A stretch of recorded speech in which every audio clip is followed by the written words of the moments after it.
L'avantage de la crypto-monnaie, c'est que ça va amener beaucoup de personnes à investir sur les marchés financiers. Moi, personnellement, j'ai commencé au précédent bull run à investir sur le marché des crypto-monnaies. Je me suis rendu compte que c'était ultra risqué, ultra volatile. Alors oui, ça a apporté des performances extraordinaires, mais c'était des fois un niveau de risque que je n'étais pas prêt à prendre. Et du coup, je me suis aussi tourné vers les marchés financiers traditionnels, c'est-à-dire le marché action, le marché des ETF. Et en fait, j'ai appris énormément de choses. Et ça, si ça peut permettre à de nombreux jeunes qui souhaitent faire fortune dans le monde des crypto-monnaies et qui finalement n'y arrivent pas, si ça peut leur permettre de se tourner vers l'investissement plus traditionnel, ça c'est une excellente nouvelle parce que dans la vie, il y a très peu de personnes qui savent investir correctement leur argent. Et ne serait-ce qu'acheter des ETF sur un PEA ou sur un compte titre, demandez autour de vous, il y a très peu de personnes qui le font. Mais si vous vous intéressez aux crypto-monnaies, je suis sûr que vous allez finir par vous intéresser au marché financier traditionnel. Et c'est une très bonne chose parce que ceux-là, ils sont quand même moins risqués que le marché des cryptos. C'est plus risqué que d'autres investissements, comme des investissements en obligations, comme en immobilier, etc.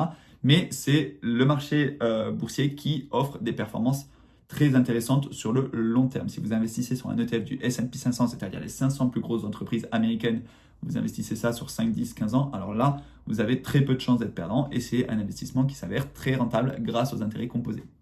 Maintenant, il faut savoir que quand on commence l'investissement par le marché des crypto-monnaies, c'est deux fois plus compliqué parce qu'il y a deux notions à comprendre. Déjà, il y a deux types de notions à comprendre.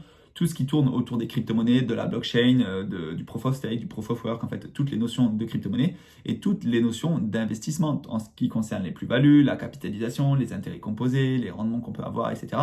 Et toutes ces notions d'investissement, personnellement, je les ai appris grâce au marché financier traditionnel. Donc, quand vous vous intéressez au marché des crypto-monnaies, intéressez-vous aussi un petit peu, même si là, pendant le bull run, il faut vraiment être focus sur les cryptos, intéressez-vous quand même aussi sur les actions, les ETF, acheter des actions Tesla, acheter des actions Nvidia, acheter des actions Apple, Microsoft, tout ça, LVMH, tout ça, c'est très important pour vous de vous former et de ne pas mettre ça complètement de côté toute votre vie.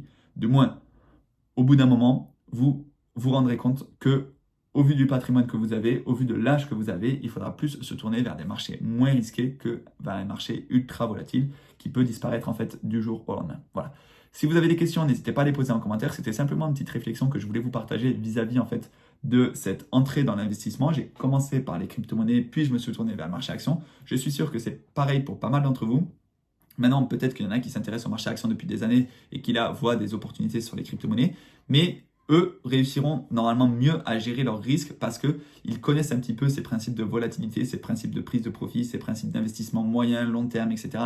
Et donc, je pense que c'est une bonne chose que d'investir sur les deux marchés pour avoir un maximum de notions et un maximum de compétences, tout simplement. Laissez un petit like, ça fait toujours plaisir à l'algorithme. Vous avez tous les codes qu'il vous faut en description pour ouvrir des comptes sur les plateformes d'échange et avoir des frais réduits ou alors des bonus d'ouverture, etc. Et moi, je vous dis à très bientôt pour une prochaine vidéo. Ciao!